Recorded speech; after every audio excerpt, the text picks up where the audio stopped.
We have all worked incredibly hard towards something in life. Even if you're a naturally lazy person like me, there's been something that you've worked relatively a lot harder towards than others. The ultimate feeling of despair, however, is to see all of that work be for nothing. To try so hard and get so far, but in the end, it doesn't even matter. This is the story of Chrysippus, the third person to take over the Stoic school of philosophy, and the man you probably only know from a meme. And trust me, we'll get to that part. Like a lot of forgotten philosophers of ancient philosophy, we'll be relying on Diogenes Laertius' Lives of Eminent Philosophers for our information. Chrysippus was born around 282 BC in either Soli or Tarsus. Now we all know Plato for being a wrestler, but Chrysippus was no exception when it came to philosophers being athletes. Apparently he was a good long distance runner while he was young. Then he hears about these Stoics. He hears about Zeno, who's the founder of the Stoic school, and he hears about Cleanthes, who'd become the second head of the Stoic school after Zeno. Now Diogenes doesn't go much into this, but Chrysippus must have gotten that philosophy bite that so many of us have gotten.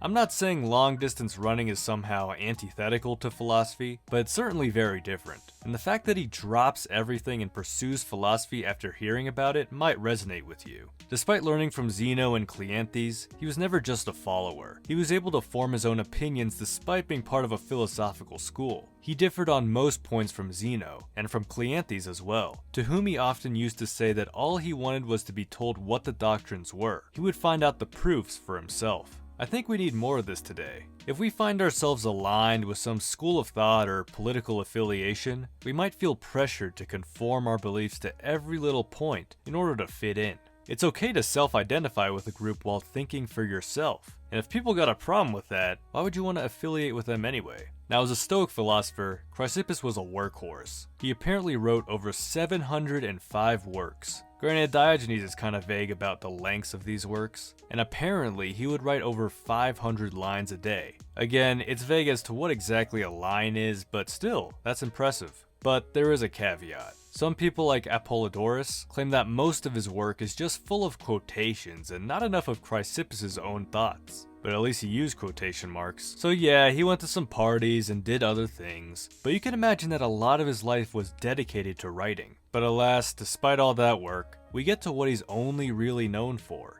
his death. There are two accounts recorded by Diogenes, the boring account and the meme account. The boring account states that he drank some undiluted wine, got dizzy, and died at 73 years old. But the meme account states that he saw a donkey eating figs and started laughing. Then he said to another woman to give the donkey some wine to wash down the figs. That made him laugh even more to the point where he died. And that is probably what he's best known for. Which I know is funny, but also a little tragic knowing he worked so hard to expand the Stoic line of thought with so much work. And this is what he's mainly known for. I get it though, it is somewhat comedic. It's Shakespearean almost. And unfortunately, nothing but little fragments and quotations from Chrysippus have survived. All that work, all that 500 lines a day, whatever that means, has perished. Now this is the lesson we could learn from Chrysippus' life, or the question really. Is hard work good for its own sake? Because the fruits of his work are, well, you know. But even if he's known as the donkey guy, I think there's still value in what he did. For one, he strengthened and expanded the Stoic school while his writings were around, for new people. If Chrysippus and all of his work ceased to exist, would we get a Marcus Aurelius? Seneca? Some of the more prominent Stoics? I don't know. I'm not saying no, but Stoicism may not have been as prominent if he didn't step in.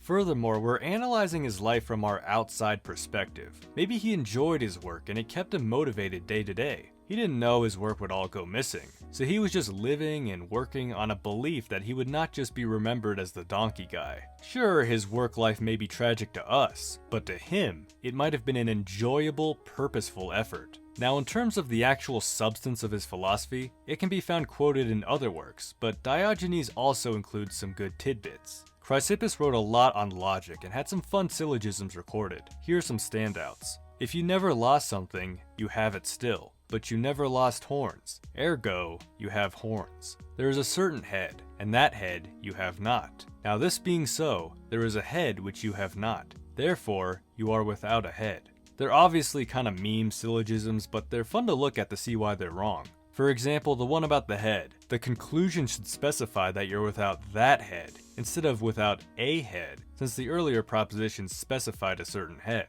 Now, you know when people take things that other people say out of context and make them sound horrible? Well, that's pretty much what Diogenes decides to do with Chrysippus in the last part of his biography. He takes little parts of his writing to demonstrate why people thought Chrysippus's tone was kinda edgy. And here are some examples. 1. Explicitly writing about the love lives of Zeus and Hera. 2. Morally permitting marriage between family members. 3. Morally permitting eating dead people. And 4. Saying that wise people shouldn't be concerned with earning a living. Now, substance-wise, the best route to take would be to see what other philosophers have written about him. You could see fragments of Chrysippus used in Cicero's work on fate, and a good handful of his work on passions has been preserved by other writers as well. So whether you're into the determinism free will debate, or whether you're more into ethics, you could still hunt down fragments from Chrysippus. So hopefully this video does a good job introducing the guy and putting him in the spotlight in case you want to learn more about him besides just being the donkey guy. If you enjoyed the video, then subscribing and hitting the bell is the best way to stay updated on new releases. Like this video if you enjoyed it, and I wish you all a beautiful rest of your day.